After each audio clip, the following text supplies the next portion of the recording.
Greetings and welcome to the Quest for Wisdom podcast, where we search for nuggets of wisdom from the lives of some truly amazing people. Today's guest is Vem Who. Vem is a video editor, artist, musician, comedian, and all-round creative. Vem manages the content creation for the Comedy Clubhouse, so if you haven't already checked this out, then you'll find links in the description. Today we talk about overcoming addiction and Vem's journey to sobriety, J.K. Rowling, collectivist societies, and much more. Vem is a wacky character who is full of life and laughter, and I hope you enjoy our conversation as much as I did. Greetings, Vem Who / Vem Oceana, to the 18th episode of the Quest for Wisdom podcast. How does that make you feel? It makes me feel like I'm 18 again. I'm going to make bad decisions and fuck up my life for 9 years. That'll be fun. Okay, well, we'll hope to fit that all into this little episode. Before we start, I must say you are a human. You are an all-round creative person. You are a video editor, artist, musician sometimes, as you said. Good memory. Is there anything else that you would like to add to this list? I think you covered a lot of the bases. I would say, a comedian, possibly. I like to think that I'm kind of funny, and I like to think that I make people laugh. Does that make me a comedian? Hopefully. Not sure about the exact definition of comedian, but I think so. Sweet. I'll count that for you, so we'll add that to the list. Hell yeah, I got one more. Before we start, I want you to now do She Sells Seashells Down the Seashore in Swedish, which we just did. All right, okay. That was exciting to me. I'll start with English. Sally sells seashells by the seashore. Pretty good, right? Yeah. Pretty good. And now we'll go Swedish. Sally säljer snäckor på sanden vid stranden. Very nice. I nailed that one. You did nail it. Thank you. I feel like Swedish is just basically like Sally Sally Seashelly Dance by Seashore. You've said it. That's it. Like it feels like, I feel like Swedish as well as Dutch sound like joke languages. It sounds like someone is just making it up for fun. Honestly, sometimes it does feel like that. It's a very dorky language. It's really I feel. dorky. Yeah, it's like a person. Someone speaking Swedish, you'd expect them to like do math or read a book, play Dungeons and Dragons like a nerd. I do like the game. Do you all of those things? You do all of those things? No, do you? I don't do math, at least. That's why I'm an artist. Yeah. Those two things don't usually go hand in hand. No, they don't. They don't. My dad was an engineer, so he tried to teach me math, and maybe that's why I don't do math anymore. Possibly. Very nice. We also, before we started, we spoke a little bit about how maybe the quest for wisdom should be the quest for how to get high healthily without taking drugs, because we realized that drugs are unhealthy. Yes, unfortunately, it would be cooler if they were healthy, and it'd be cool if junk food was healthy too. Yeah, that would be cool. Yeah, it would be sick, but we do live in this reality, unfortunately. So maybe the quest for wisdom should be the quest for natural highs. Yeah, no, absolutely. The quest for reliving childhood happiness, because I feel like somewhere we got lost along the way. Like I don't know how your childhood was, but I felt pretty good. I was playing around a lot, making a lot of stuff, creating, and then alcohol and partying started getting into the mix, right? And it started off like super fun. It really did, but I could not really handle it. It started like I could have a bottle of vodka in my closet and then just like leave it for the weekends. But at some point, I just couldn't do that anymore, and it became such a habit. And then weed got introduced to the mix, and I just kind of started alternating between the two and forgetting what I really enjoyed. Instead of doing something that I really wanted to do, I would drink or smoke instead, and that kind of just removed the passion for a lot of things. Why do you think you started drinking and smoking? Drinking, I think, is just because it was like a societal kind of thing, right? Like, someone gave me my first beer at 16, like, here, you gotta drink it. I'm like, okay. It was disgusting. And they're like, don't worry. After a bit of time, that disgust is gonna go away. And I'm like, okay, all right, I guess so. And that's the thing, like, this thing that is disgusting to your body, you're like persuaded to keep drinking it, because one day it's gonna be better. One day you'll be like cool if you do it, if you can like drink a whole beer. And when you're 16, 17, you really want to be cool. I'm 27 now, and I really want to be cool still. So it's gonna happen one day. Just keep fighting. One day, hopefully. That'd be nice. That's why I wear these. It's pretty warm right now, but I think they look pretty good. Keep them on. Well, I like the way that you dress. I think Thank it's you. exciting and individual, and I think that makes you cool, Vem. So Yes. you have my vote of confidence, if that means anything to you. As at least one person. But it's funny what you mentioned about alcohol being gross, because I was thinking about this a couple of days ago. Like, when I stopped drinking, I went on some medication, and one of the ones was called naltrexone. And what it does is it blocks the pleasure signal that goes to your brain. Oh shit. So it's mental. They use it for alcohol and for opioids, because alcohol and opioids work on the same part of the brain, like the same receptors get fired. So yeah, it blocks the pleasure signal. So what happens is that you drink, but then you're not getting any of the pleasure from it. So and it's mental. Like, you can actually feel what I could feel anyway, like almost like the impulse of like pleasure coming, and then literally just as it starts, it stops. Huh. And it's really weird, because then effectively what you're doing, and I'd like stopped drinking for a few months, and then I went to Ireland, and I wanted to test it out. So I was like, okay, I'm going to try this medication, see what happens, see like how it affects my drinking, whatever. So I went there, started drinking, wasn't getting drunk at all, was just hating it, because you're just effectively drinking a glass of poison and not getting any pleasure from it. Yeah. And I've always hated the taste of alcohol. I think it's all vile. It is pretty gross. And then, but I was like making myself drink, because I was like, I'm going to try and drink as I usually would. And I was like, just like necking stuff, and it was absolutely repulsive. And then towards like after a few hours, you start feeling hungover whilst you're still drinking. Oh my God. Because that's what your body's doing, but you just don't notice, because you're feeling like all the pleasure from being drunk. You just don't realize that your body is already getting unwell as you're drinking it. Holy shit. And then you just start feeling a bit sick, like in the middle of the night as you're carrying on drinking. I carried on drinking. Then the next day I woke up and started drinking again, because that's what I usually would have done. And then, but I was like taking the medication, and I really didn't want to start drinking, which was unusual for me. But I was like, right, I'm going to make myself do it anyway. And just then, to like test it out. Just to test it out. I was like, look, I'm just going to do what I was usually doing to see if I'm like cured, after like 2 months of being sober. I was like, I'm probably cured now. Yeah. And then, How did that go? and then I carried on drinking the next day, and it was just absolutely repulsive. And I used to love necking vodka, and I was like drinking a glass of it, and it was just making me retch. And it never used to do that. It used to like, I get that pleasure from even it just touching in my mouth, even though it's disgusting, because I was so used to doing it. It would make me feel like nice drinking it. But I was literally drinking it, and I was struggling to get it down. And I was like, this is the reaction your body is supposed to have. Yeah.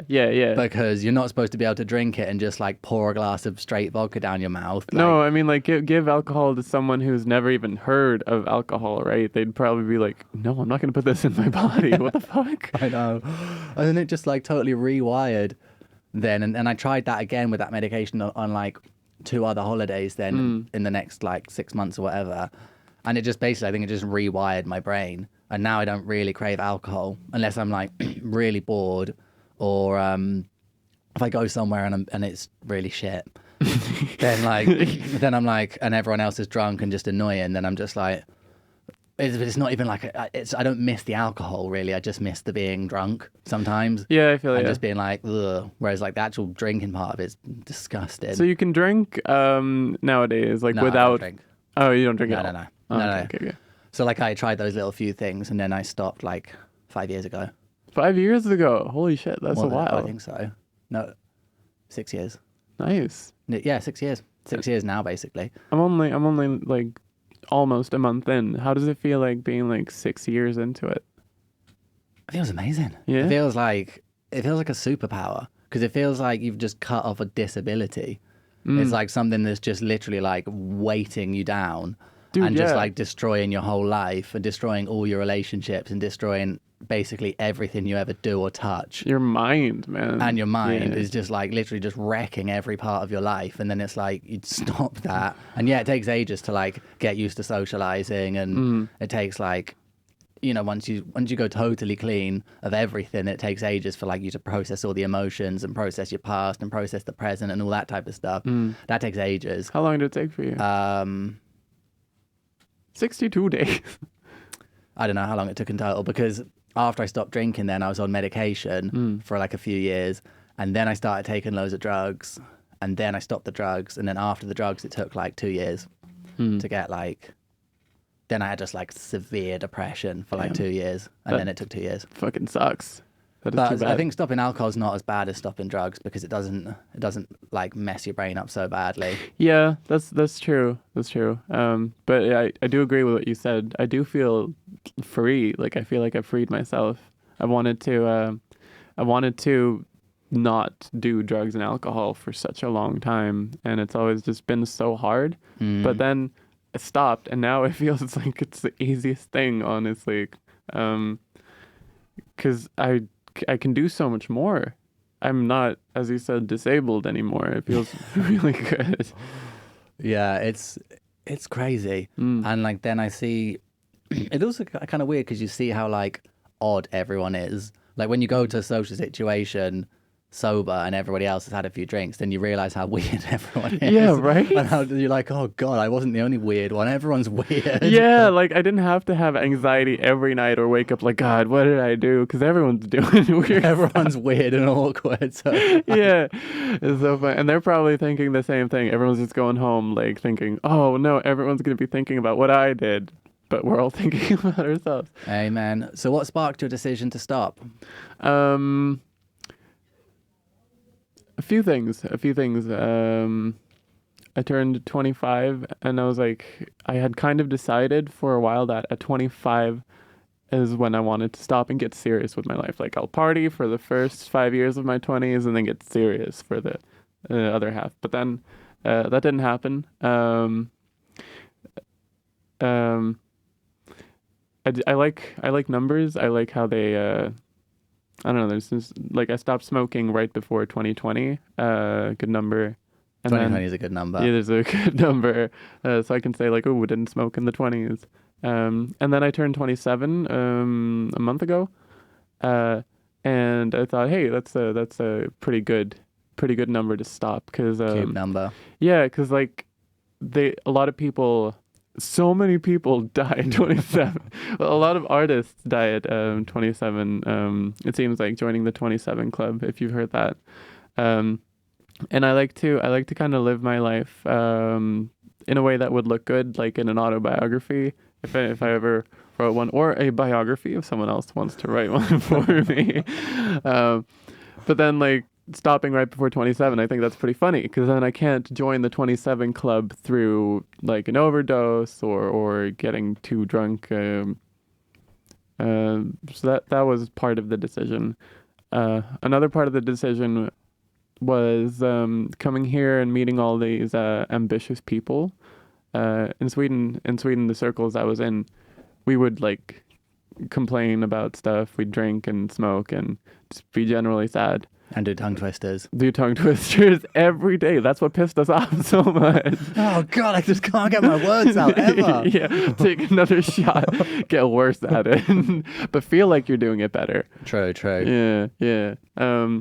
And a lot of people here are going sober, which is really cool. And it probably makes it a lot easier for me to do it when there's a good community behind you, supporting you, and not just like you don't have to go out and get drunk. You can still go out, but that is also kind of hard, like what you were saying about socializing. It's still something I'm struggling with right now, to be honest. Yeah, it does take a little while because Mm. you just have to kind of try and get comfortable with yourself. And then I don't think, do people ever get comfortable with themselves? I don't know. I'm certainly more comfortable with myself than I was, That's good. which is good. But there's a long way to go, I think. Do you still have anxiety? No, I wouldn't say I've got anxiety. That's No. awesome. Did you have it before though? Yeah, Yeah. yeah. I would say that like before, I would have racing thoughts all day, every day. And now I don't ever have racing thoughts. That's pretty awesome. Yeah. That would be nice. Like, I used to hate going to bed because I would just lie there and it'd be like, like that. Yeah. And then I would hate going to bed. And that's part of the reason why I used to drink to blackout all the time, because then I'd know I would drink and then I'd pass out. And I know then I'd go to sleep and I wouldn't have the anxiety of going to sleep or trying to get to sleep, because it used to like stress me out so much, the thought of going to bed, Shit. that like I wouldn't want to do it. So What, I'd like what delay stressed going. you out about it? About Lying in bed with racing thoughts, yeah. because there's nothing else to distract you there, and you're just That's lying fair. there. Whereas like the rest of the day you can distract yourself with stuff. But then I realized like at one point the racing thoughts just stopped, Shit. and then That was into a few moments into sobriety. it was quite a long time. That was probably like 2 years ago now, maybe. Shit. But then they just stopped, and then like Yeah. almost like it didn't even seem that gradual. It was almost like 1 week I had them, 1 week I didn't. That's so strange. Could have also been to do with drugs coming out my system. It could, but does it take that long? It does. If you mess with your serotonin, it can take like a year or more. Oh shit. Shit. Damn it. Yeah. So like going on antidepressants, or like I was taking loads of MDMA and pills. MDMA is fun. MDMA is fun, yeah. But I was taking loads, and then I sort of lost my mind, went like manic and psychotic, and so I was taking like, I don't know, probably like at least 5 grams a week. Probably Shit. like Oh my god. even potentially more. Holy like, shit. 5 days a week. That, Yeah, probably more than 5 grams a that'll week definitely fuck your for quite a long serotonin. time. So like then towards the end of it, then when I came, and I was on medication as well, which they weren't like antidepressants as such. It was like ADHD medication, but it affects your serotonin as well.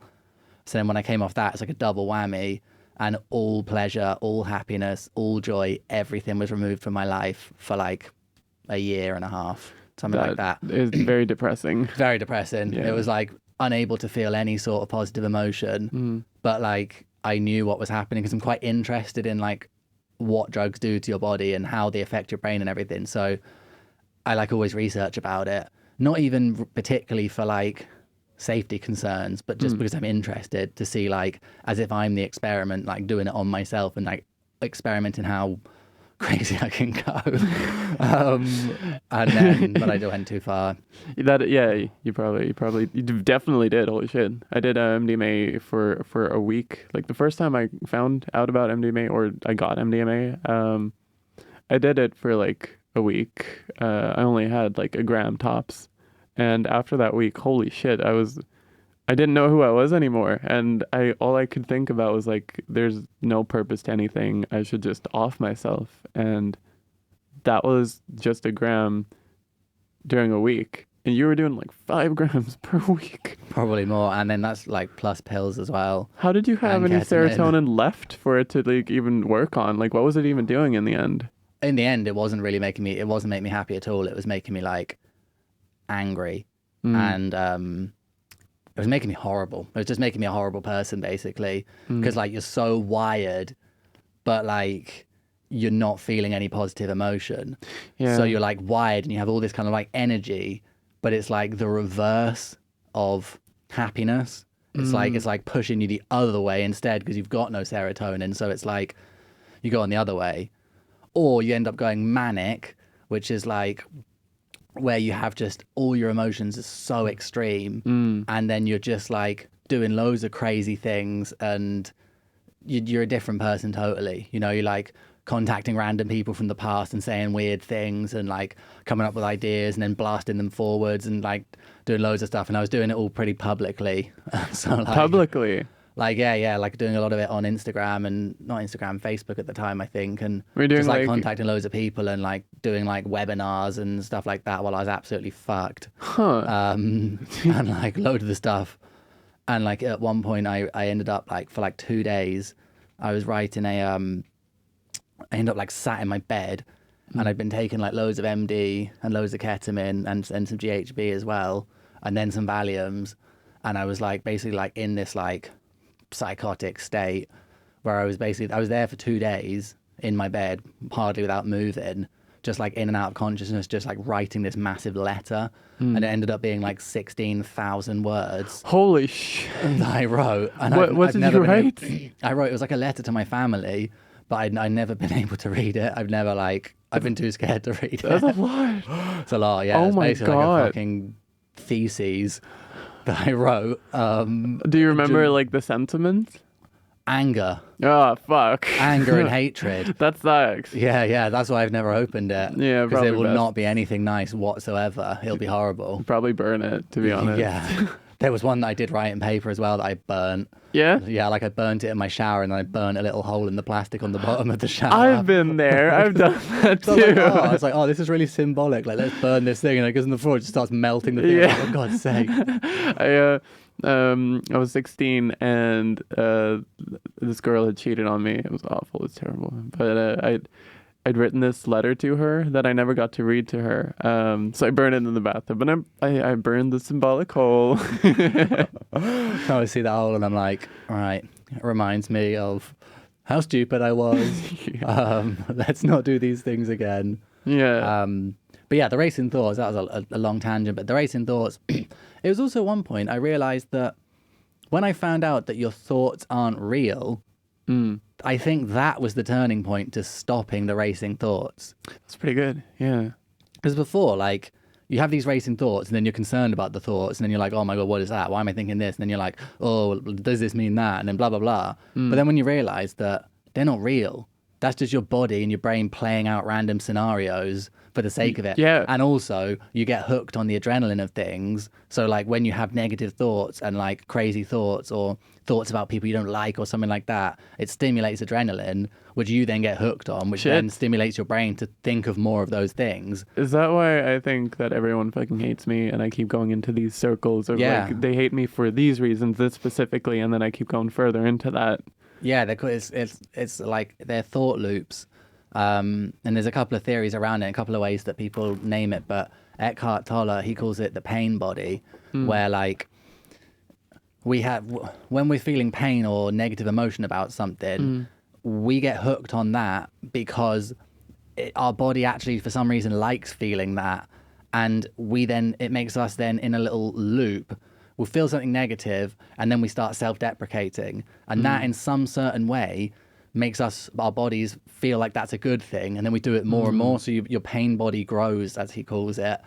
And it basically like lures you into that, and that's why it's so hard to snap yourself out of depression or negative thoughts, because you're being sucked in. I feel you. Like when you're sad, you kind of want to be sad. Yeah. When you're depressed, you don't really want. So people You don't want like, solutions. That's no, for no, sure. no, exactly. No, you just want to revel in the darkness, and that kind of makes you feel good. And it's also like an excuse to take more drugs or drink. Like, but like it's okay because I'm feeling sad. I deserve this. Like I should. It'll make me feel better. You deep down, you know it's not going to make you feel better, but at least it'll make you feel different in a way, and then you can.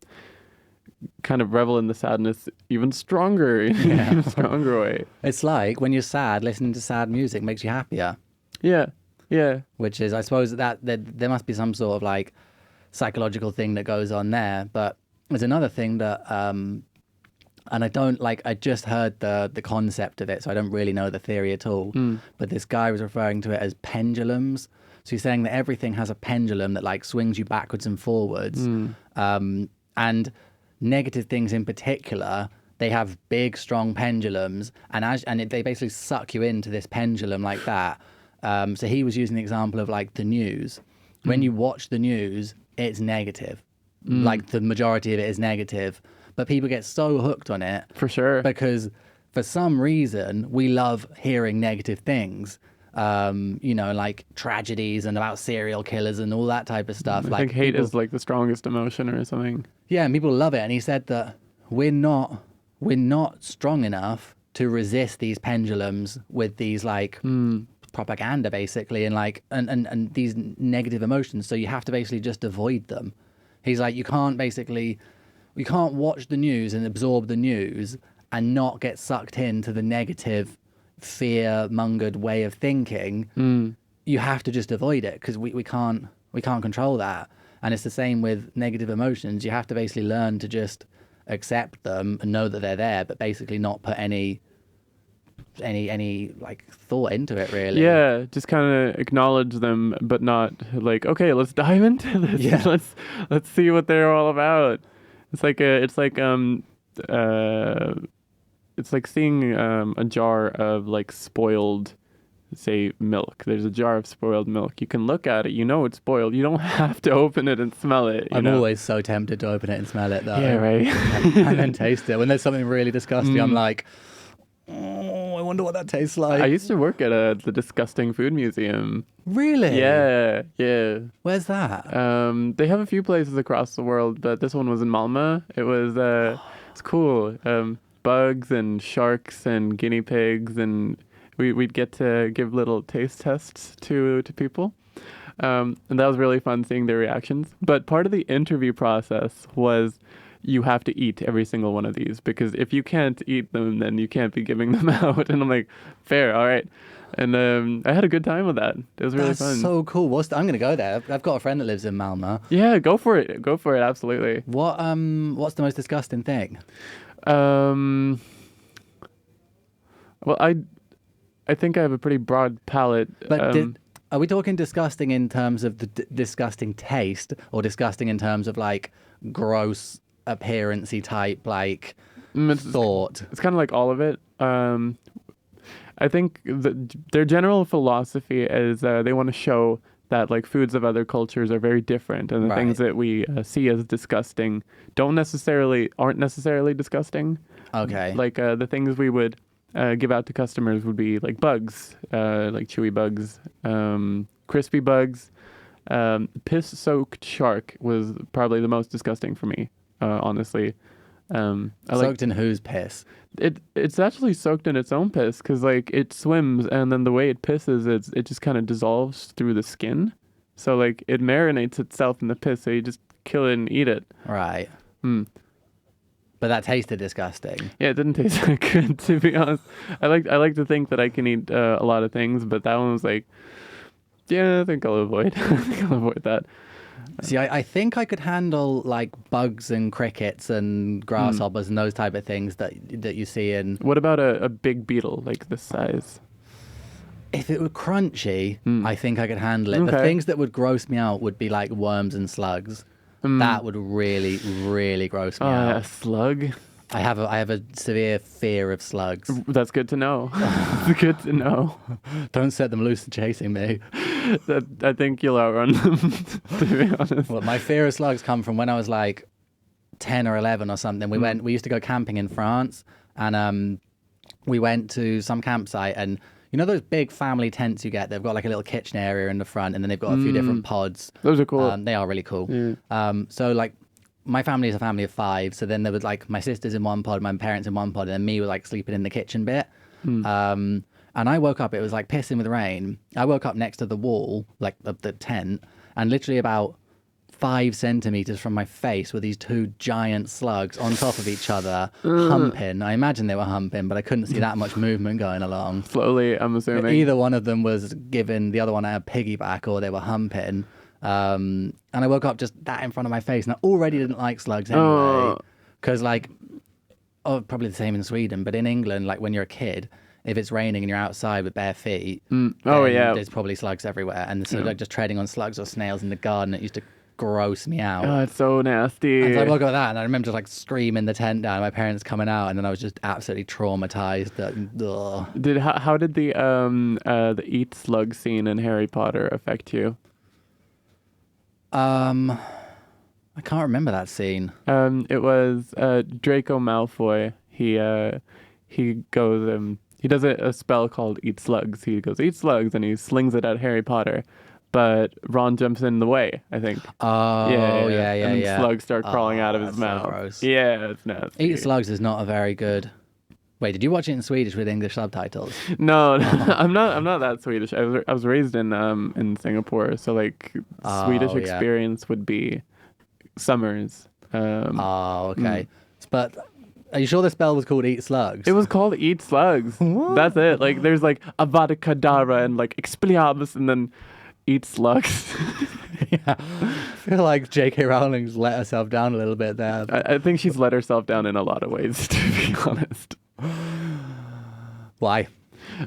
She's been saying a lot of bigoted stuff on the social media, specifically about trans people, actually, which is not very cool. And then to combat the hate, she dove into it a lot more. She's written a whole book about this like villain, a pedophile villain who dresses up as a woman to do the rapings, and it's just like it's a bit fucked up. J.K. Rowling, it's kind of fucked. Because I saw the comments that she made, and I didn't think that they were phobic. I just thought that they were a viewpoint that's like an acceptable viewpoint to have if that's the way that you think. Like if you're basing it kind of on logic, she was like, well, this is A plus B equals C sort of a thing.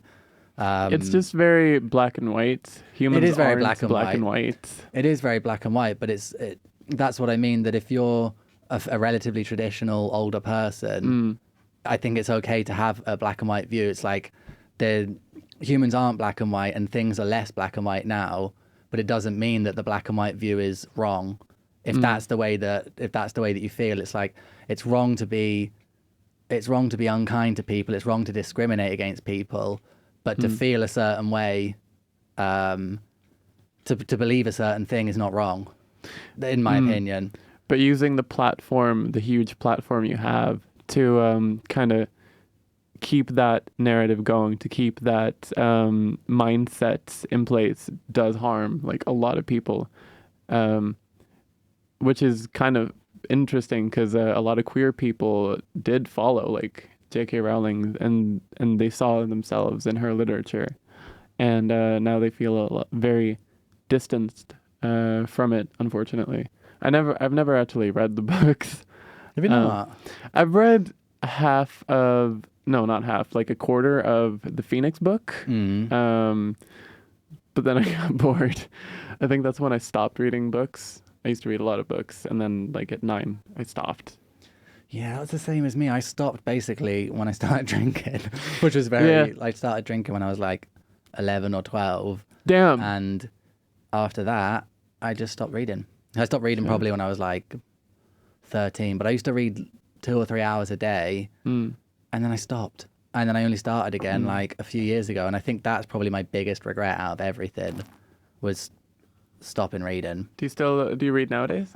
Yeah, I read now. I read That's sweet. I read non-fiction during the day, and then I read fiction or autobiographies at night. So I have like the two. So I read 2 books each day. Damn. Not 2 whole books. Yeah, I was like, oh shit. No, like I'm not some like savant. I have an actual life as well. I've got other stuff to do. Yeah. I'm not saying the savants don't have lives. I'm saying that I would like to read a book a day. That'd be cool. But that's a job, basically. That's like a full-time job, or you have to be well fast at reading. My dad, he reads a book in like 2 days while listening to the radio, while like working as well. He's fucking crazy. Yeah, that's mental. Yeah, it is crazy. I just it's rare that I get so hooked on a book that I don't want to put it down. But it doesn't help. I think if I were reading because I read the non-fiction during the day, and that's obviously not as riveting as like a fiction or an autobiography. Like right now, I'm reading Richard Branson's autobiography, which I'm absolutely loving, but I'm reading that at night before I go to bed. So like I get like 5 or 10 pages in, and I'm like, I'm so tired. But that's good, right? Instead of like scrolling on your phone. Oh yeah, I get off my phone like an hour before bed. Nice. Always. Better for your sleep. Way better for sleep. But then obviously like the non-fiction during the day, but if I was doing that during the day, like sometimes when I go traveling, like I quite like long traveling journeys because it's like guilt-free time to just read and like write and listen to podcasts and stuff because That's there's so true. nothing else I can be doing really on a plane. Well, I suppose I could be doing something else on a plane, but like You could jog. I feel like airports are one of the only places as an adult besides gyms where you can run in society acceptably. Like you see people running now. just go there in my sports gear, like sorry, just late for a train, late for a plane, just like running backwards and forwards. Yeah, Whoa, whoa. you just gotta keep saying, I'm late. Just start doing some burpees in the airport. Yeah. They called my name. I gotta do burpees. I'm late. Lateness is 10 burpees extra. I gotta punish myself. If I miss a flight, that's I guess I gotta stay and do more burpees. That would be quite a good sketch. Actually, yeah. Now that you mention it, yeah. We'll do it. We'll do it. We'll go to the airport. Yeah, I'll volunteer myself to dress up in full sports gear. Awesome. Fuck yeah. That'd be so fun. People would just be so confused. I love when people come with sketch ideas to me. That shit's dope. Yeah. A lot of people are wondering like, how do I get into the sketches? And it's literally come to me with an idea and we'll do it. We'll just do it. Yeah, I was a big fan of the questions game and the those little funny mini games like that we did there. That was fun. Yeah, that was good. We should do more of that. I like something that makes you think, you know. I think good comedy comes out of that as well. Say that again without using the letter C. I think that good funny things arrive from that. Nice. You are very good at the game. Like you seem to be able to think very quickly on the spot and not use a letter C or any letter. Yeah. So that just for anyone listening, that was the game. That was one of the games. The other games is where you just speak in questions, which I'm also a big fan of that. They do that on Whose Line Is It Anyway? But oh yeah. Yeah. Oh, nice. I think that's where it like. I don't know if they invented it, but it's like a classic comedy improv game. It's so good. So good. But that girl that I was with, she was probably the best one that I've ever gone against. Nicolette? Yeah. She was really good at that. She's talented. However, shout out to Nicolette Sweeney. Shout out. She was fucking awesome. Yeah, very good. So tell me about, because you've moved around loads of different places, haven't you? And lived in many different societies. Yes. How has that shaped your life, and where do you consider yourself to be from? I don't really consider myself to be from anywhere because I don't really feel like a Swede. But I'm not Singaporean either. Wait. Just to confirm, you don't feel like the Swede as in the nationality or the vegetable? What is the Swede vegetable? There's a vegetable called a Swede. No way. Yeah. Oh my God. That's what it's called in English anyway. I guess I did feel it's a bit like a squash. Shit. No, I probably would not identify as that unless it's like cooked in like butter and salt, maybe some extra peppers. Then it could be pretty sweet. I'm trying to say you don't feel like the vegetable or the nationality? No, unfortunately, neither of them. Or Singaporean, or I did live in Czech Republic for the first 4 years of my life, but so apparently I did speak Czech fluently, but I don't now. I haven't in a very long time, and I don't remember it either. But I feel like living in these different cultures, especially Singapore, because it was so multicultural, that it gave me a very broad understanding of the world. It's hard for me sometimes to meet someone who is very like no, it is this way. It is definitely this way. When so many different people believe in so many different things. Like, how do we know which cultural way is the best way? How do we know which ideology is the best? I think the best we can do is to just do whatever we want as long as it doesn't really hurt anyone else. It doesn't get in the way of anyone else and it fulfills us. Then I think that's probably the takeaway I've gotten. The best summary I can get from this experience, I think. Interesting. And how do we go about doing things without hurting other people? Well, you got to be very aware of yourself and what you do. I like to dive into creative stuff. I think that is one of the most beautiful things about being a human. You said earlier that I was a human, and that is correct. And Interesting fact, just to stop you there. I've been saying that now for 18 episodes, and I was expecting at some point in the future, if I carried on doing this for a while, to eventually be talking to an AI. And then I could say, you are human. And then if it would lie to me, then that's it. I know that then we're fucked. If the AI is lying about being a human. And if it doesn't lie, then it's like broken the chain of being that. But now I have a cyborg coming on. You do? Yeah. When? Who? 3 weeks. A cyborg? A cyborg, yeah. An AI? No, Or- the first legally recognized cyborg. Oh shit. Yeah. Oh shit. So How are they legally recognized? well, he's got an antennae that sticks out of his head, out of his skull like that, and it picks up like different signals, and it converts colors into signals, like little brain signals. And he's got a ball that orbits his head, like a little metal ball that heats up, and it tells him the time of day. He's got an actual Bluetooth, which You're kidding. No, which he can send to someone else who's got this Bluetooth, and they could bite on it, and it sends a signal, and they can communicate in Morse code, What the fuck? amongst other things. That's so cool. And he's actually a recognized cyborg. Holy shit. And like they weren't going to give him a passport. I think part of the reason is because they weren't going to give him a passport because he had a thingy coming out of his head, and they said they couldn't have that for the passport. But then he got himself recognized as a cyborg, and maybe that's why he got recognized as a cyborg, so he could then get that. Because anyway, they eventually allowed him to get his thing done because it's like attached to his skull, so he can't. Yeah. So anyway, Shit. sorry to cut you in there, but you are a human. For now, yes. For now. Now that I know about this, though, holy shit. There's loads of, and other people have got like little chips in their hands and stuff like. They were doing that in Sweden, I think. Yeah. Did an experiment on that. We actually just did a little sketch on an AI brain chip that we're going to release on YouTube pretty soon, hopefully today. Got a few trailers of it on the Comedy Clubhouse's Instagram. The Comedy Clubhouse BCN is their Instagram.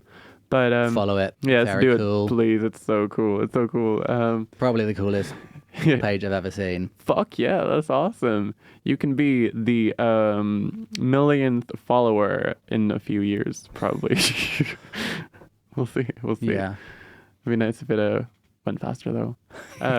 But yeah, what I was saying was, I think creativity is one of the most beautiful things about humanity. It's something that it brings us away from the physical space into a more like, well, into something beyond that, right? And then we bring that back into the physical space. It's fucking cool. It's fucking cool. So that's something you could do. If you're looking for like a passion or a hobby, if anyone's listening, to do the things that you want to do without getting in people's ways, without hurting other people. Acknowledging if someone tells you off, if someone says that you've hurt them in some way, and reflecting on that and seeing if you can work on it, or if it means anything to you. I think it's pretty abstract, to be honest, now that I'm talking about it out loud. What? Because like I think of it in the sense of hurting no one is extremely difficult. Because like, for example, I could open up a comedy clubhouse.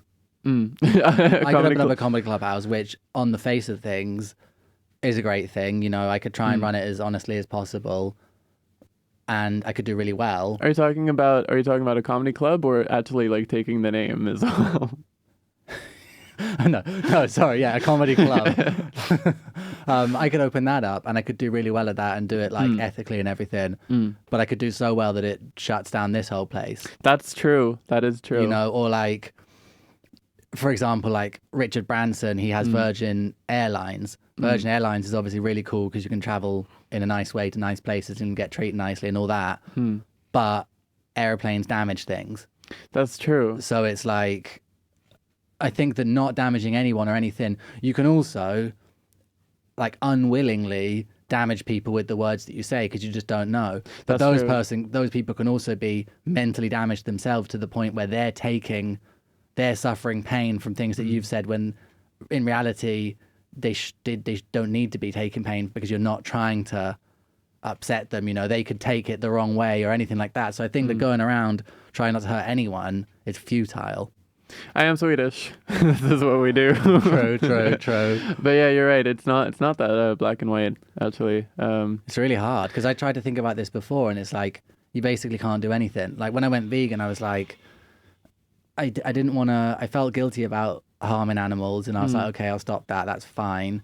And then I was like, okay, well, if I'm going to do this, well, first of all, I stopped eating meat, and then I was like, okay, that's stupid. Then if I'm going to not eat meat, how can I drink milk? Like that's basically the same thing. And I was like, so stop that. And then after that, I was like, okay, that's fine. But then what about something like honey? And I didn't make my mind up on honey. But then I was like, okay, now what about textiles?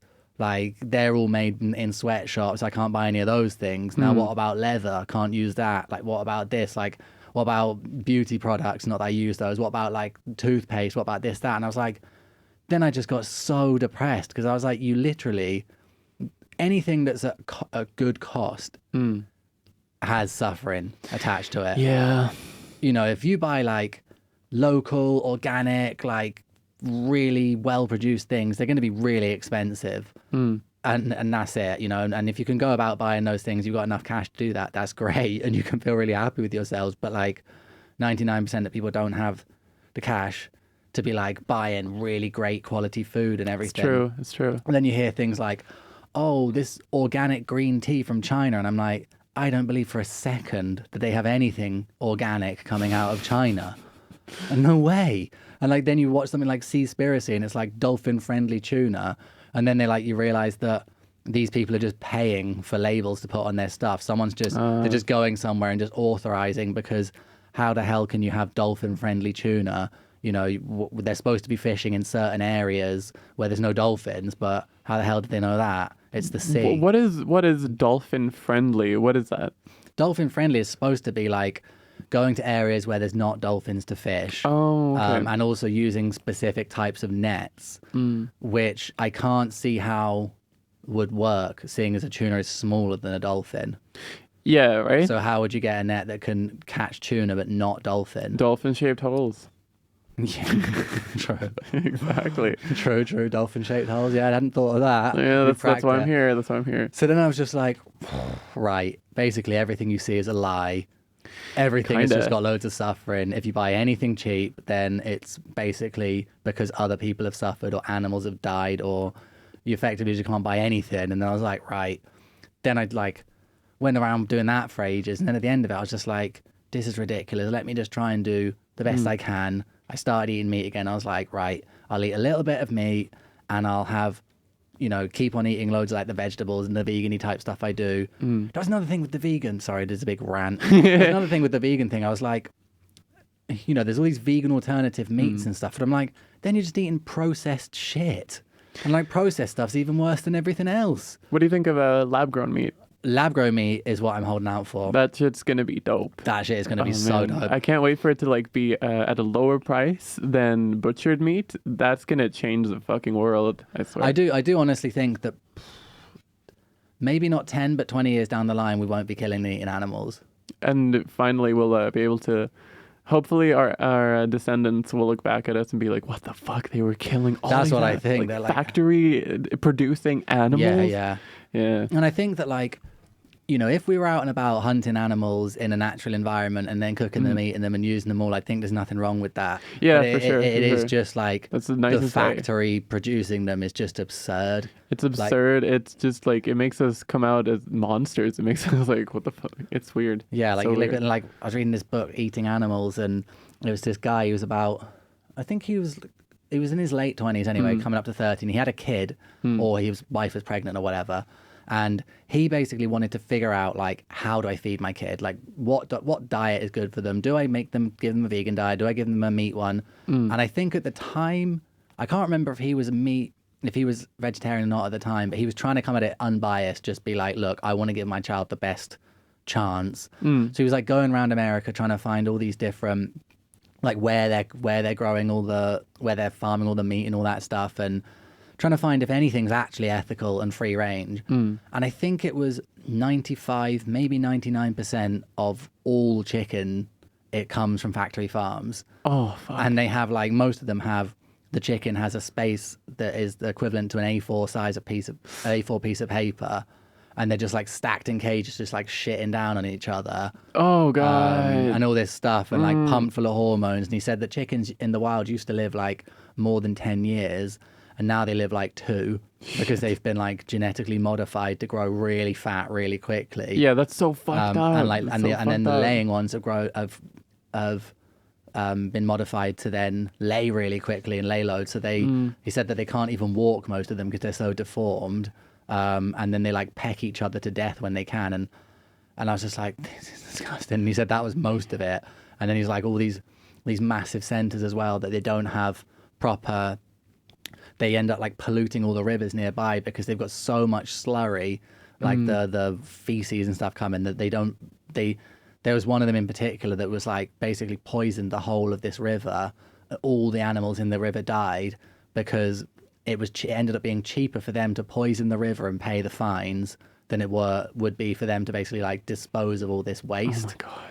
I think stuff like that, and I'm just like, what the hell? That's probably like the biggest solution, fines and regulations on shit like that. Because like, if you just let that shit roam free, like, it just seems like if you let companies or humans, I guess, collective humans, get away with stuff, they will try to get away with it.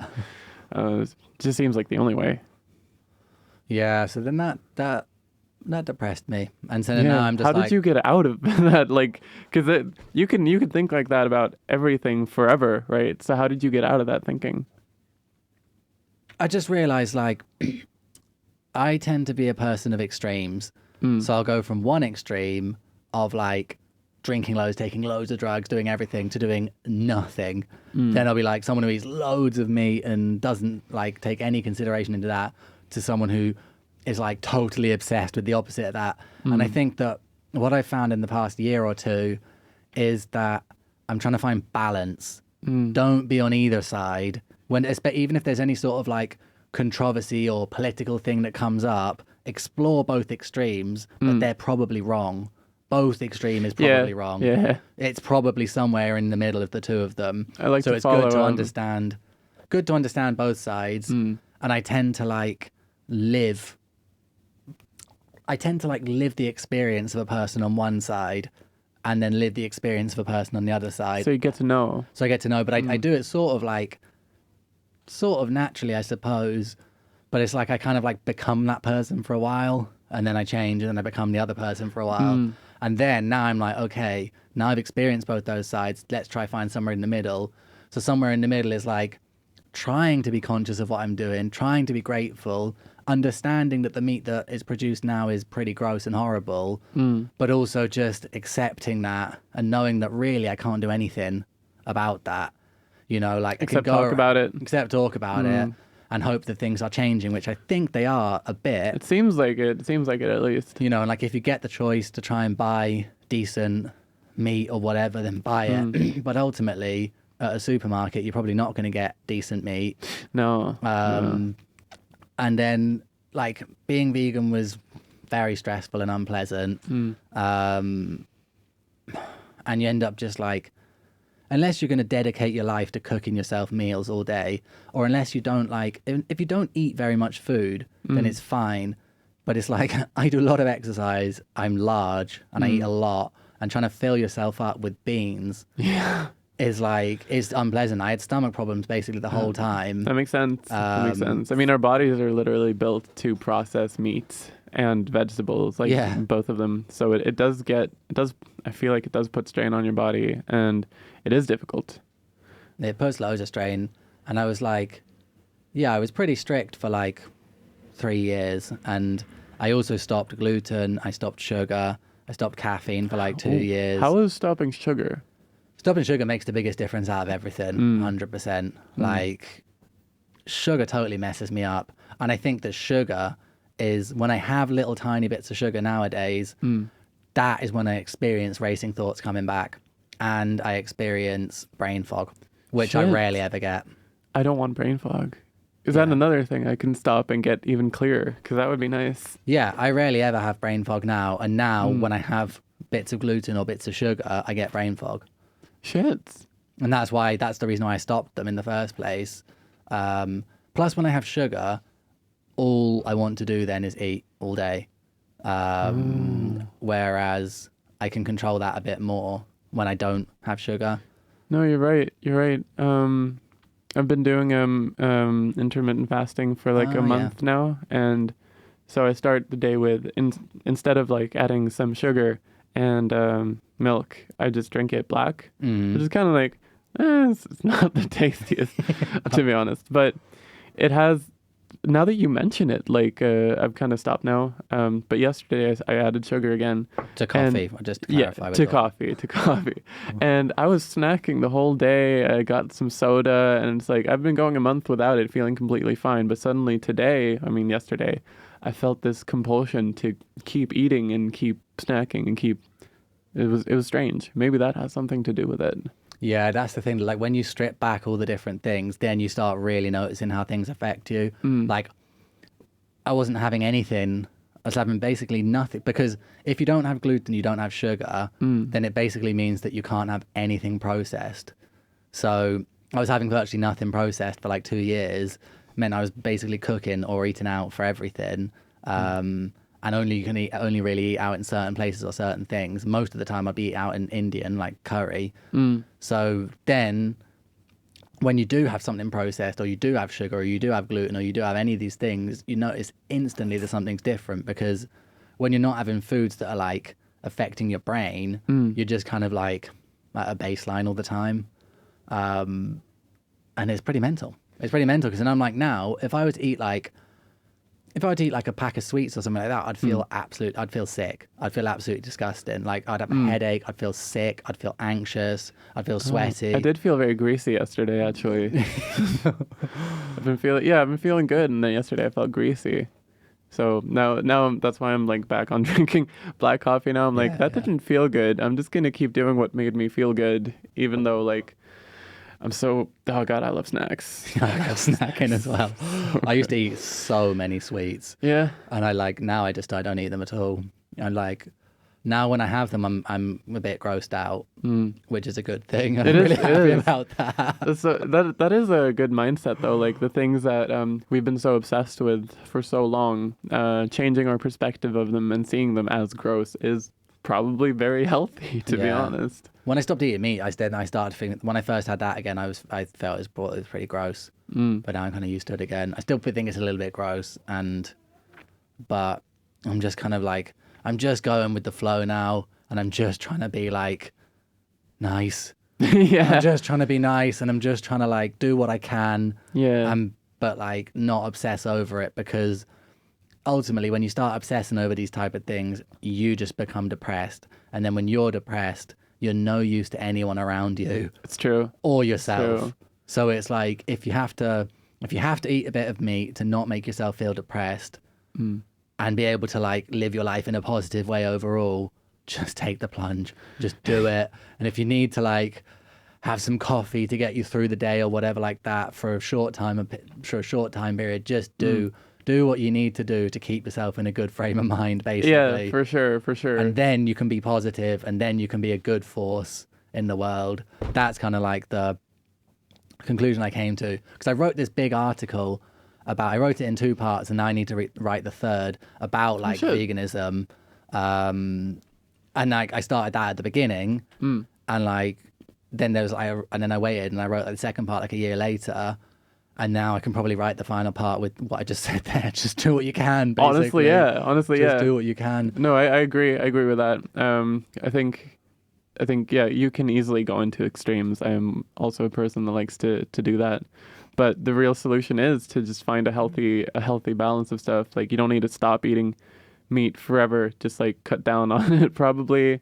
Cut down on a few things. Cut down on the snacks. You don't just have to binge snacks all day, every day. That shit's not good for your teeth, apparently. Chips aren't good for your teeth. What? Yeah, chips. Like, ridiculous. Salt, apparently. Because it also pisses me off a little bit, like the environment. Sorry, this is probably just me ranting today. I haven't done this for a few months. I need to rant. You're giving me information in my head to consider, to take home, to live with, to let fester in a good way. Fester. But then it's also pissing me off, like the kind of like environmental debate. It's like, you are an evil person if you eat meat because meat is damages the environment. I'm like, we're not. If you eat nothing but meat, and you like, even every day, if you eat nothing but meat, you are not damaging the environment. It is up to the people that produce things and the governments to control how things are produced in a way that is not damaging. The average person, like in the old days, everybody would have had, well, people who had some money would have had access to cows, to stuff, and they'd have been able to start eating. You know, like if you were to kill a cow and then freeze the meat of it, you'd last ages with all the meat in there for one person. For sure. Absolutely. And so it's like, say there's 8 billion cows on the planet, then it's like one per person per year or whatever, or even if it's 5 per person per year, it's like, that is not destroying the world. It's just not. It's like regenerative farming is what's needed. It's like monoculture needs to get rid of. The way that things are just dumped in the oceans needs to get rid of. Stop polluting the rivers with the slurry from farming and stuff. Find better ways of farming. Like, they're the solutions. Definitely. Everybody, okay, yeah, we need to stop using so much plastic, but we need to stop being sold so much plastic. Exactly, that's the thing. You can't expect individual consumers. Most people do what they need to do to survive because they've got way bigger things on their plate. No, definitely. In their life, like raising their children or feeding their families or something. They can't be out there thinking like you do not have the capacity. It's too much to have to think like, I can't buy this because it's plastic, or I can't buy this because it was made like across the globe. I have to like constantly think of these things when you are thinking of everything else in your life that should be taking priority, actually. Yeah. But that's what it feels like. That's what a lot of these bigger corporations want. They want to put the blame on individuals instead, so they don't have to really do anything about it, so that people don't rise up together and are like, hey, stop that. No, it's all about like, hey, why aren't you doing the thing that I'm doing? Why aren't you being environmentally conscious? It's like, for here in Barcelona, you're supposed to recycle and there's recycling bins, but they're not recycled. So it's like, then they just pour them in the same thing. And then like I saw a thing before about recycling. They all get sent, because unless 100% of the people are putting things in the right bin, they have to take them to get sorted anyway. So it's like all the stuff basically just gets poured in a big thing. They suck out the metal with magnets and then they melt stuff off at different temperatures. It's like, and then the waste, they usually, I don't know if they still do it, but they were shipping that all off to Liberia.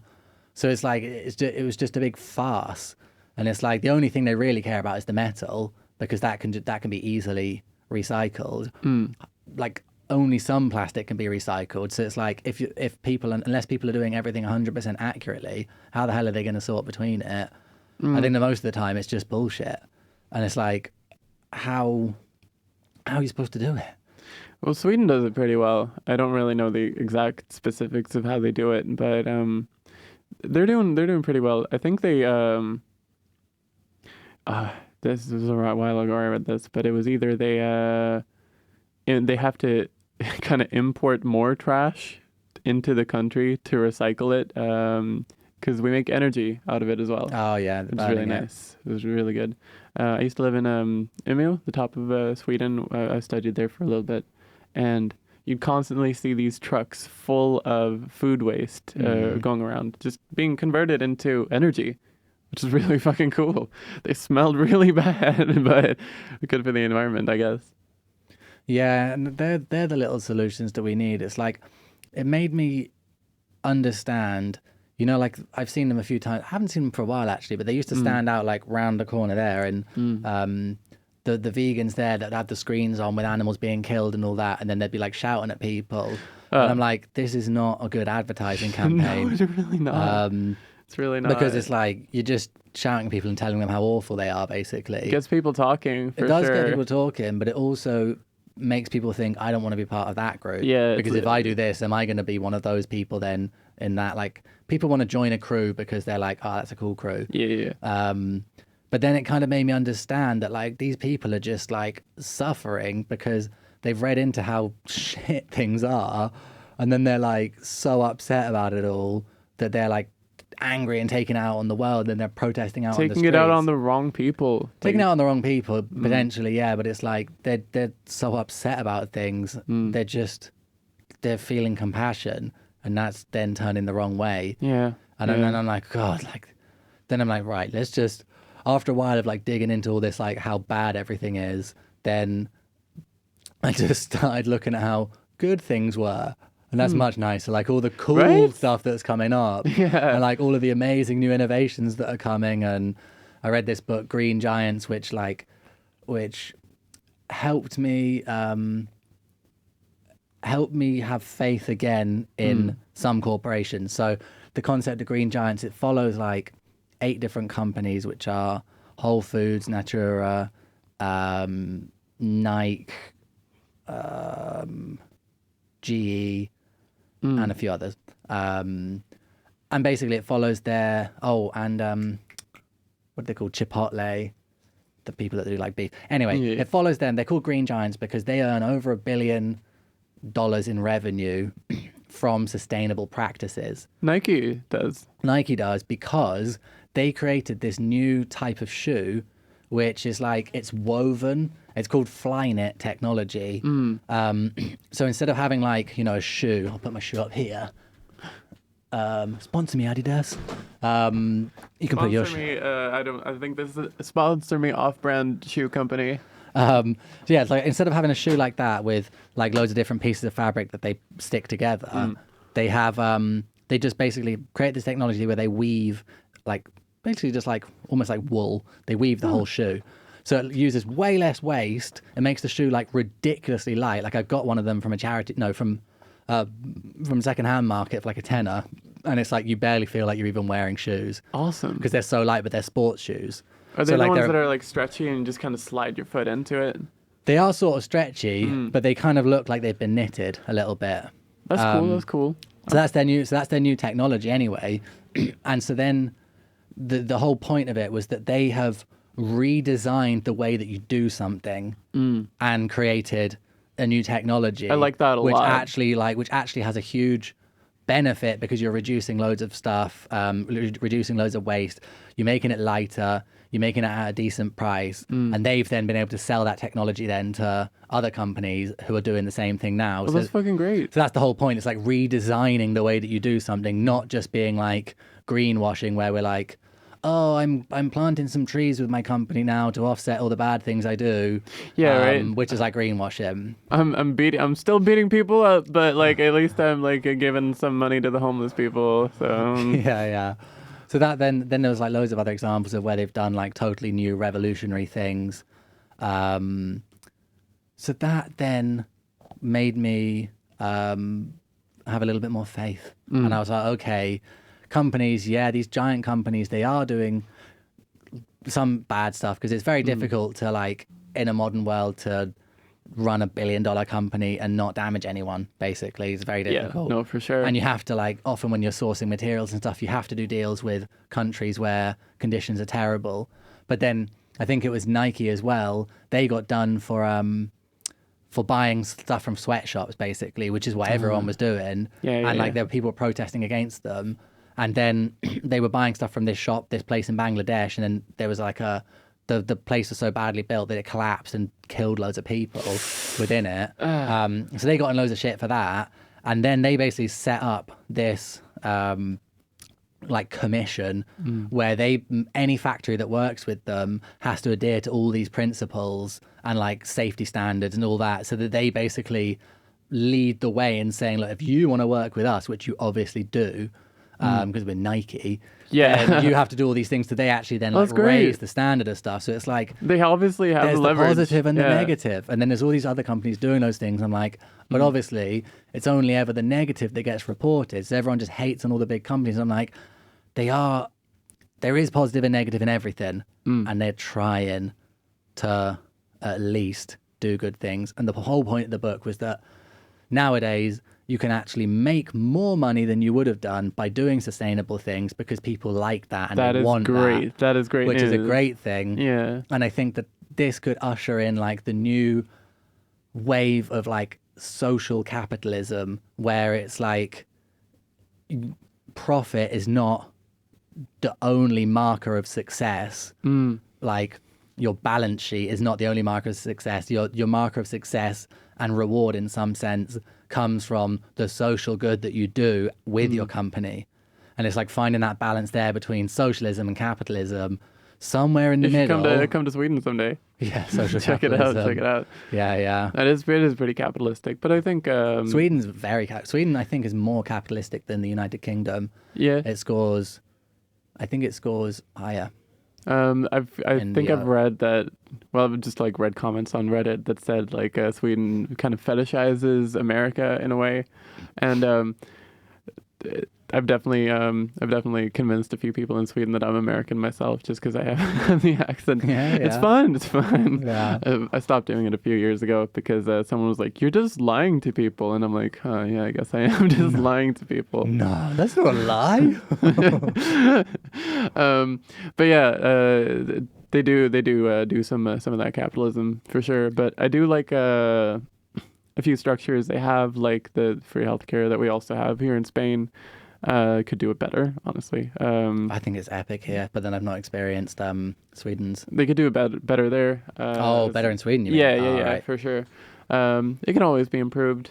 And then there's like, you never really have to worry about too much because there's so many social safety nets. Like if you can't get a job, you could go to this bureau, and they will do they say their best to get you a job, but if they don't, then you get benefits that you could like go on that. And that's actually a bit of a problem in Sweden at the moment. People who skirt the jobs don't do the jobs and just like live off of benefits. But that is very much like a small amount compared to the people who actually need the benefits and actually do make use of them. Yeah. So some people will obviously be taking advantage of a system like that, but I think it's still worth it to keep the people who actually need help like that well above the water and not fucking drowning like they are in a lot of countries.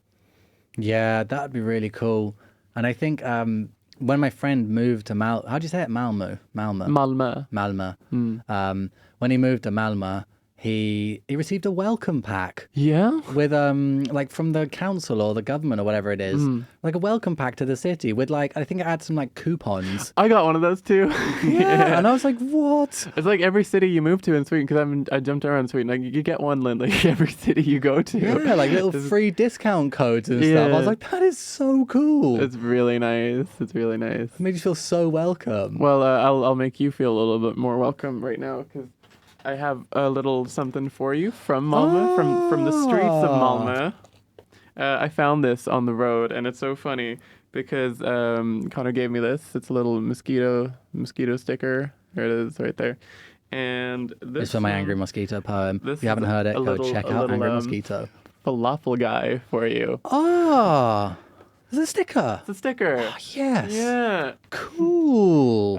Sweden. How do you know it's from Malmö? Because I found it on the streets of Malmö. Oh, you found it there. Yeah, I thought you found yeah. it today. No. Oh, And Malmö is very known for stickers. Especially Dropping since stickers on the street. Yeah, we're putting stickers anywhere really, but so are a lot of cities. But ever since like a lot of refugees started coming into Sweden, the cuisine has changed a little bit. Like falafel is now really big. Kebab pizzas are really nice. It's so fucking good. And it's like mixed together, kind of like a chicken tikka masala is kind of a very unique English product. There are kind of things like that in Sweden as well. And this little sticker has a falafel guy on it to represent Sweden. Shout out Sweden. Don't kick me out of the country. You can't. Don't kick me back into the country. Yeah, please don't. It's fucking boring over there. It's so boring. They keep banning shit. They close down nightclubs because it could be too dangerous. Possibly, maybe it's too dangerous. That's the problem with social capitalism.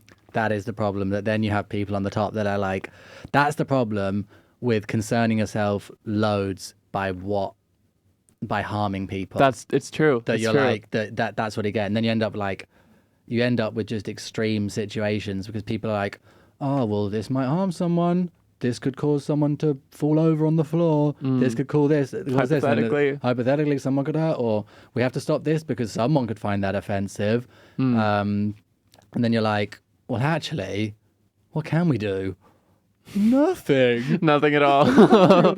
No, exactly. But doing nothing could be harmful. Then you're like, oh god, we must all die. And it's like, where is the line? There is no line. The line keeps shifting back and forth like forever in so many different areas that it's just better to not really think about it and do whatever you want, but probably keep in mind like that you're not actively trying to hurt someone is probably the better way to phrase it. Do what you want without actively trying to hurt someone. Unless it's martial arts. But even then, it's like self-defense. You're not really trying to hurt them. Well, in jiu-jitsu, you're trying to hurt someone so much that they tap out. Do you do jiu-jitsu? I used to. Yeah, I should get into it. We can have a little death match. Oh, yeah, that'd be cool. Yeah, it'd be really fun. But no, now I started playing rugby again, and I don't think I could. Maybe I could do one. I'm considering doing like one session of martial arts per week, and then one session of rugby. But then that would be pretty cool. Pretty cool. Have you ever thought of combining the two and having a martial arts rugby? Well, actually, on our training last week we did, and the week before we did sumo wrestling because we're doing it on the beach. So we did like because it's just like rugby is sort of wrestling, but you're just running into people and then wrestling them. Yeah, absolutely. Yeah, you're right. So it's very similar in that sense. Then we're just doing like some like strength training. So we're doing sumo wrestling, and that was really fun. Because then I was like, we got to go to someone, and then you go ooh and bow in front of them. Very nice. I respect that. I do that every morning when I go and see my girlfriend. You bow to her. Yeah, every morning. Oh, I bow and I say namaste. That is fucking. I'm gonna tell my boyfriend to start doing that. Alejandro, if you're listening to this, you better fucking do that. Otherwise, I will be upset and I will be comparing myself to your life forever. Yeah. It started off as a joke, but now it's just becoming a daily routine. That's so nice, though. Namaste. Does she say it back? She says namaste back. Yeah, sometimes she bows back. Very nice. Very nice. But there's lots of little like traditions that I was thinking this yesterday. There is at the end of Ramadan, or is it before? Anyway, sometime near Ramadan in the Muslim calendar, the Muslim calendar in Canada, they have a thing. I think it's called zakat, where they have to give 2.5% of their yearly earnings to the needy, and so all Muslims do that. And well, all practicing Muslims, but I just think that's really cool. It's like a really cool thing to do. And like you're supposed to give it, first of all, to the people closest to you, like your family, an aunt or an uncle who's in need. And then it can be like your friends. And then if not your friends, then it can be like your community. But everybody gives 2.5% of their earnings. I think that's like a really cool tradition. For sure. I respect that. Yeah. It's not a tradition for them. It's like a law, I suppose, or just a rule that everyone does. I mean, in religion, there's like traditions are kind of laws in their own way. And then there's like the Jews have Passover, where you have to like basically think of all the things that you'd like to work on, and then you like other little rituals that go along. But it's like very kind of like self-exploratory. That's pretty cool. There's like all these cool little like religious traditions. I'm thinking like, let's make my own religion. Yeah. Whack all these little traditions together. Sure. And then just be like, just do all these cool little things. Yeah. And obviously you get like the Hare Krishnas and the Buddhists and stuff. We've got loads of cool little ones about just like meditations and different things. Like you can whack all the big, really cool little religion going on. I actually have had a little dream of creating a cult. Are we doing this? Is it happening? No. We can't call it a cult live on air. But if we call it a cult, I mean, that would be self-aware. It'd be kind of like comedic in its own right. True. Yeah, and people would be like, because I feel like the world is going a lot more towards like the cult of personality around Donald Trump, for example, like blatantly putting out ideologies that have been somewhat like hidden before, have been like, oh, you don't really talk about that. But if we just keep going with that. We just put it all out into the open. This is a cult. We are literally trying to brainwash you. People would be like, "That's hilarious. All right, do it, do it." Like, oh, that's hilarious. I bet I can't be brainwashed. I'm like, well, Come and find out. I've studied brainwashing for 20 years, so I'm pretty good at it. And then we just turn out to be really, really cool, and they're like, "Oh, I want to hang out with these people." Yeah, but then That's they what might we be do. really disappointed because maybe they wanted to be Maybe. brainwashed. They didn't want cool. If they wanted cool people, they would have gone to. Amsterdam. No, they would have gone to see Boyzone perform. See what? Boyzone. Boyzone. Yeah. I've never heard of Boyzone before. Oh, they're like a famous boy band back in like the 90s. That does sound pretty cool. Yeah. Damn. Was Justin Timberlake a part of that one too? No, I don't think so. Oh well. What do you mean too? What was he part of another one? NSYNC, I think. Right? Oh. Yeah. Not Backstreet Boys. Backstreet Boys pretty cool as well. Pretty cool. Whatever happened to boy bands? I feel like the last one was One Direction, and then it sort of just fizzled out. Now we don't have any cool boy bands anymore. You got to go to Korea or Japan for that kind of stuff. Yeah, Korea's got the K-pop boy Yeah, bands. For sure. They kind of creep me out a little bit. Yeah. Yeah, I don't know why. Is it because it's like sometimes they have like 20 people and it's like Sometimes, but they're all just kind of like so like pretty that I'm like, are these humans or are they people? yeah, Are they dude. humans or are they robots? I just saw the women's World Cup. Shout out Women's World Cup. Shout out women. For what? Shout out World Cup. Yeah. Which sport? Football. Ah, okay. Football. Soccer for any Americans listening.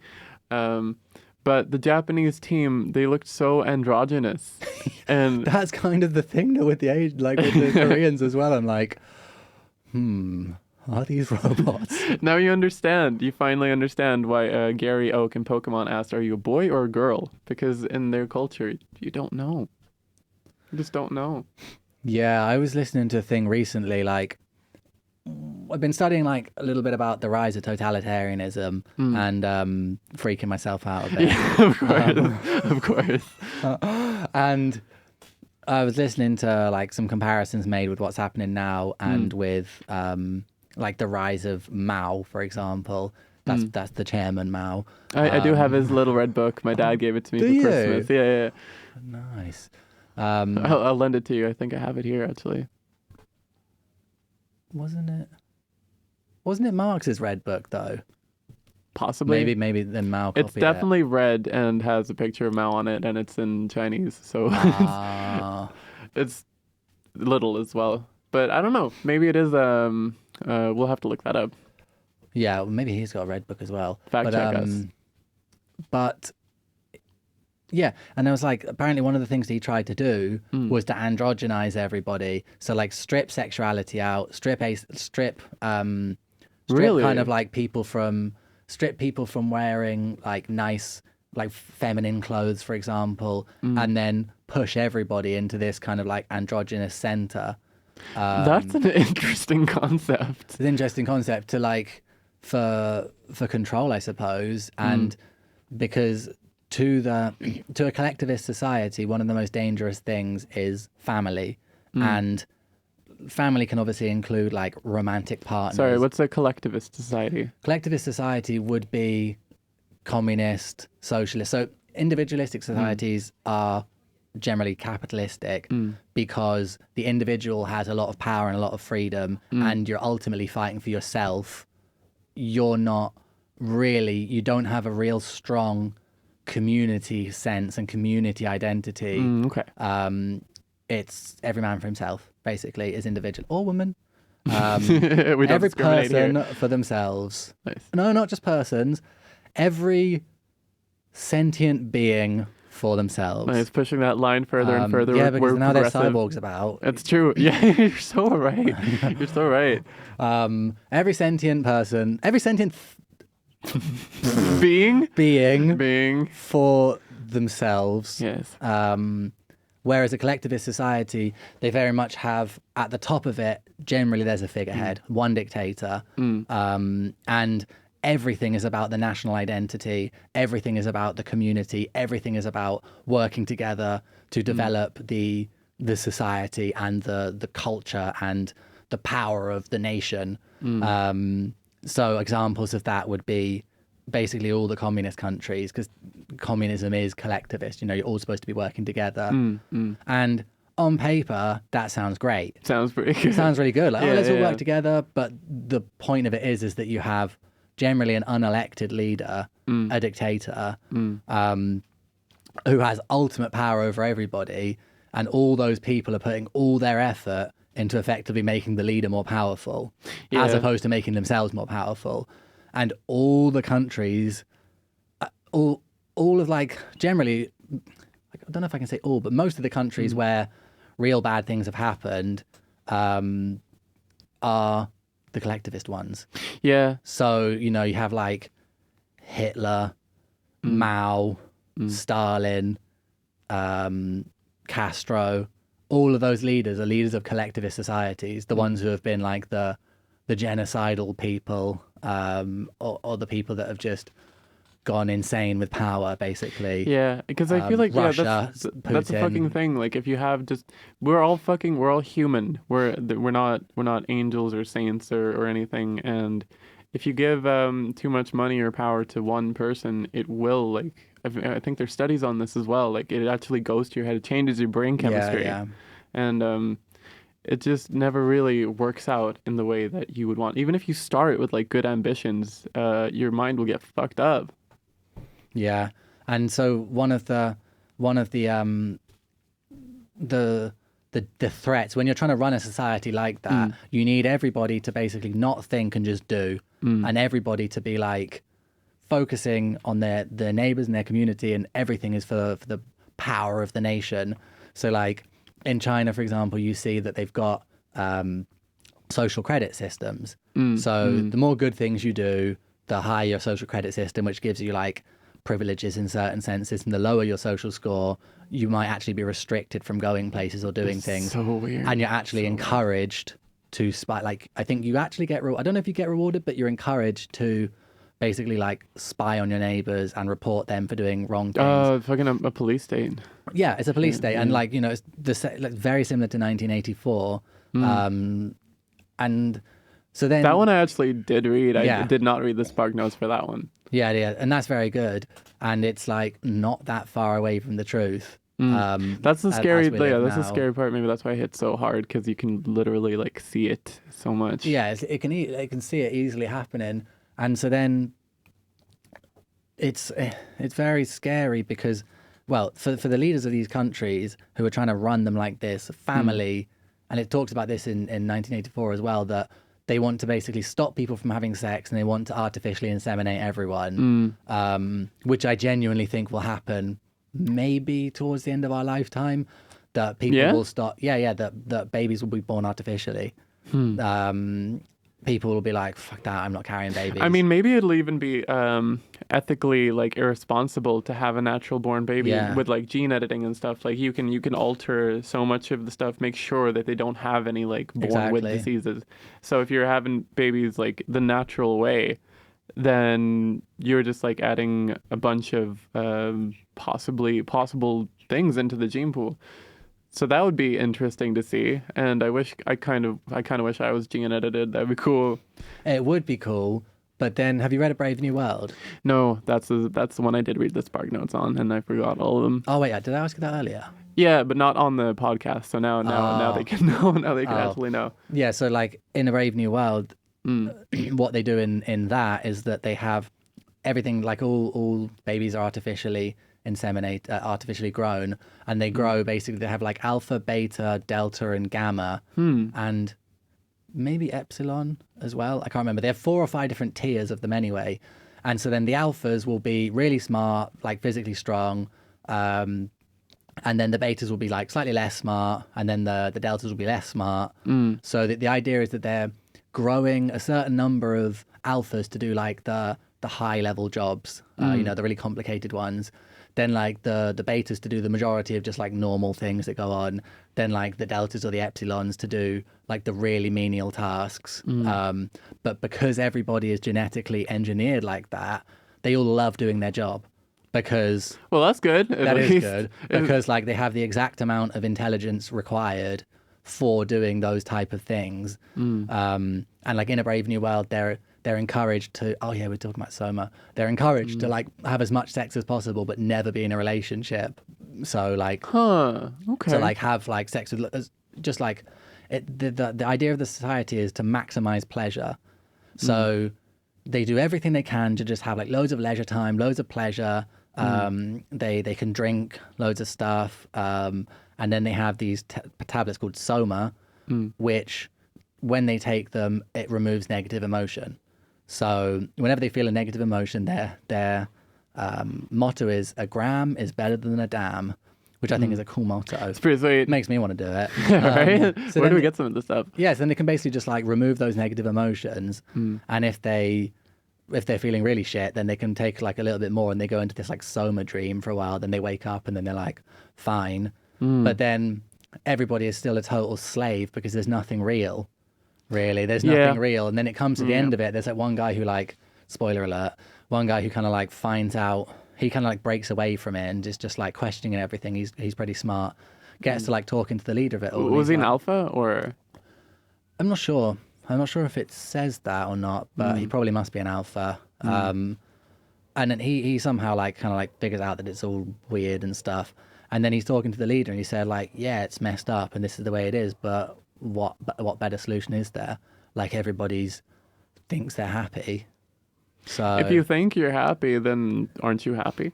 yeah, I don't know. Well, maybe it's not happiness. It's more like everybody's feeling pleasure, but it's like that's the output. That's the goal that they've added into their little society is just feeling pleasure.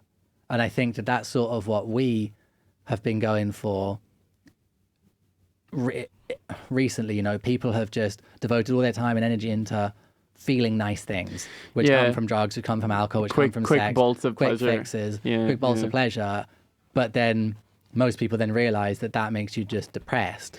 Yes. Because those quick bolts of pleasure, you're just chasing more and it's not real.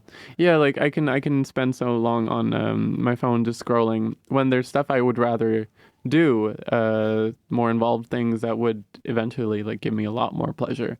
But it's just so easy to get caught up in just scrolling or drinking or smoking and getting these quick zaps, even though you are just deteriorating your brain by not using it at all for the things that you love, unfortunately. Yeah, and it's like, it's really difficult because that's one of the things that you have to like, when you stop drinking, taking drugs, you have to retrain yourself to be sensitive and susceptible to the small little pleasures in life. And that takes ages because when you're used to having like loads of serotonin or loads of dopamine from drugs, sensing the tiny little rewards that you get from hard work or something, it takes a lot longer to train it back. It's like, yesterday I went to this juggling festival. Awesome. I started juggling again. So cool. And I literally juggled for about, must have been like 4 solid hours. Not without stopping. Like I was there like practicing dropping the ball loads and loads and loads. I don't mean I literally stood there juggling. How long were you juggling for? Continuously. No, wait, what do you mean? How long can you juggle for? I don't know. Like, how many things can you juggle? I could juggle 4. Damn, all right. Sweet. But I can juggle 3 like for quite long. We're a bit cramped in this space, but it would be cool to see some juggling.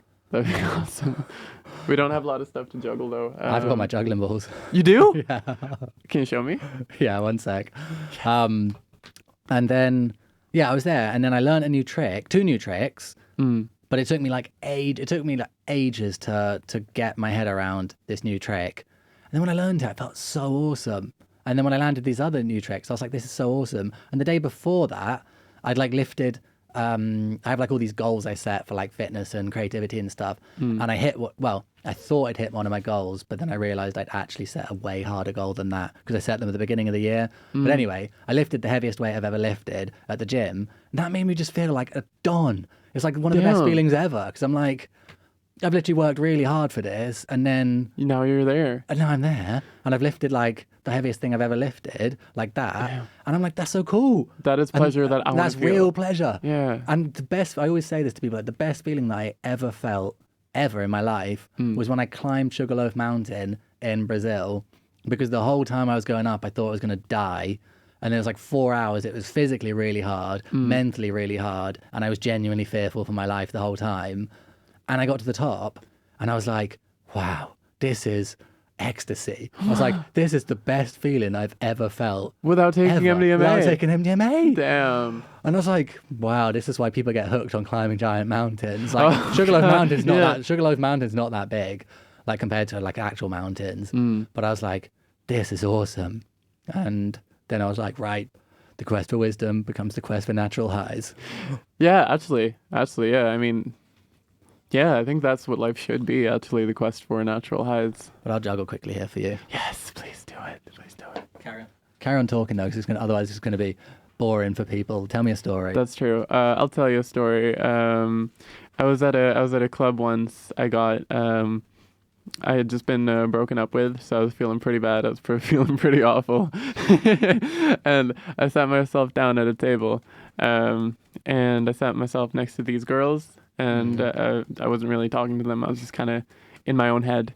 And this guy comes up to me, and he gets really, really upset. He's like, "Hey, those are my girls. Don't talk to my girls." And I'm like, "What, dude? I'm just sitting here." He's like, "That's my chair." I'm like, "Dude, there's more chairs around." He's like, "No, that's my chair."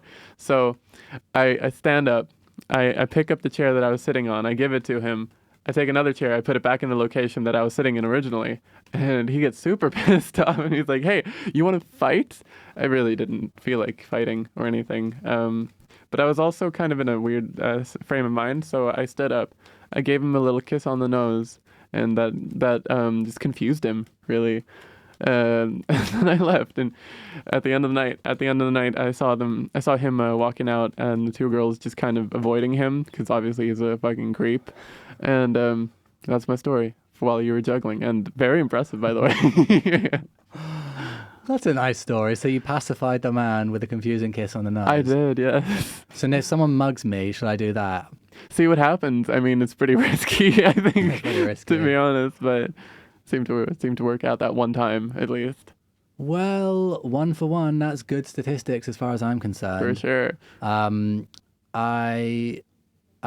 always thought that next time I get mugged, then I will start acting like a crazy person.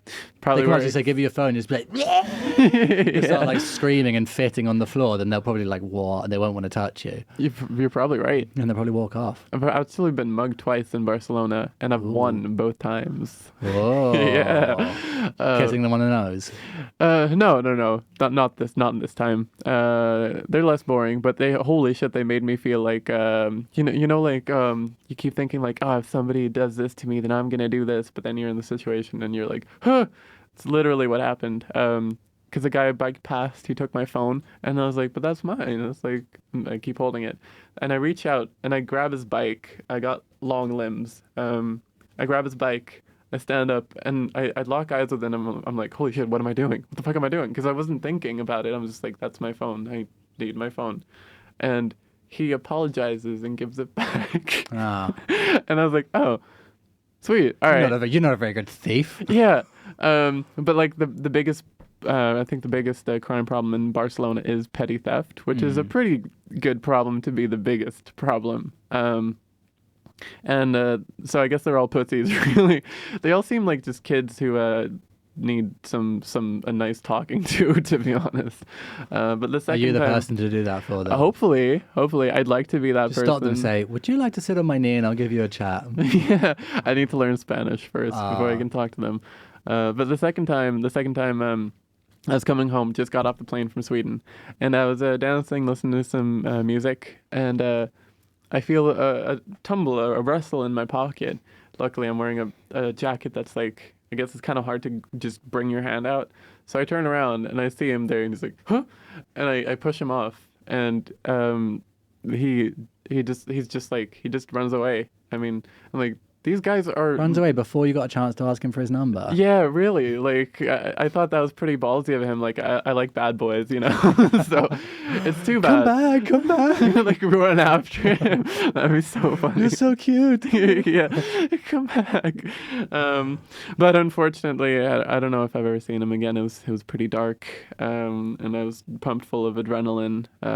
Felt pretty good, so I might start getting mugged more. Okay. If you know any muggers, just like send them my way. Try to take my stuff. We'll see if you can. Okay. I know where you live, so That's true. I can send them there to break in. Oh, please do. That would be so awesome. I live pretty high up, so I can throw stuff at them, and as love letters. Yeah, exactly. I put rocks in the love letters. Otherwise, you don't know. They could like fly away, float away. True. Yeah, you just want to make sure that they get to the right person. Very wise. Speaking of wise, Vem, as we draw to a close today, what are your words of wisdom for my audience? My words of wisdom are try to love yourself in whatever form you may be, even if you're not really where you are at right now or who you want to be right now. Try to still love yourself for the things that you do have going on, because if not, then it's going to be a lot harder to get to a place where you could want to be in the future. Does that make sense? That makes sense, Vem. Sweet. Thank you for those wonderful words of wisdom. Where can people find you? Other than your house. Well, only Connor can find me at my house, unless you post the address. I hope you don't do that. But you can find me at vem.who. That's vem.who on Instagram. If you want to follow the Comedy Clubhouse as well, I have a very large interest in that. And that's at the Comedy Clubhouse BCN. Yeah, I guess I do have TikTok as well. Same handle as Vem Who, but I'm not too active. Vem also means who in Swedish. Yes, for all the non-Swedish people out there. It's true. It was so funny in Sweden. Like people would ask me, "Hey, what's your name?" Who? You? Yeah. What? It was such a good clusterfuck. Now it's just a cool name. Yeah, it is a cool name. I like it. Thank you. I think Vem Who is a great stage I totally name. wasn't fishing for that at all, but thank you. Vem, closing tradition on this is for me to give you a little gift. So What? I like presents. Shout out to anyone who wants to give me presents or snacks. Snacks work really well. I love shit. it like is a Quest for Wisdom t-shirt. No way! Oh my god, that's awesome! Holy shit! Can I crop this and make it? Do you? I have two sizes. I didn't know which. I have a large or an extra large. I didn't know if you like them baggy or extra baggy. I do like baggy. Which one's that? We can try them both on, see which one you want. Anyway, Vem, this has been a wonderful episode. This is so nice. We Thank hope to have you me. back in the future. That'd be awesome. And, when I'm wiser. Enjoy. Yeah, you'll be wiser in the future and you'll be older. Yeah, well, hopefully not. We'll see what technology does. And yeah, lovely to see you. Farewell for now, everybody. Goodbye. Bye-bye. See you later. Thank you for listening to the Quest for Wisdom podcast with your host, Connor Monaghan. If you enjoyed the episode and would like to support the show, then please like it, subscribe, and leave a review on whichever platform you are using. This small act is a massive help and is hugely appreciated. You can find more information about all of our guests on thequestforwisdom.com and follow us at The Quest for Wisdom on Instagram, Facebook, and Twitter for exciting updates. We also have a Patreon account for anyone who would like to contribute towards the running of the show. Finally, I would like to thank the Comedy Clubhouse in Barcelona for allowing us to record here and for their ongoing support. If you are ever in Barcelona, make sure to check it out for daily shows of comedy and performance art in English. Farewell for now.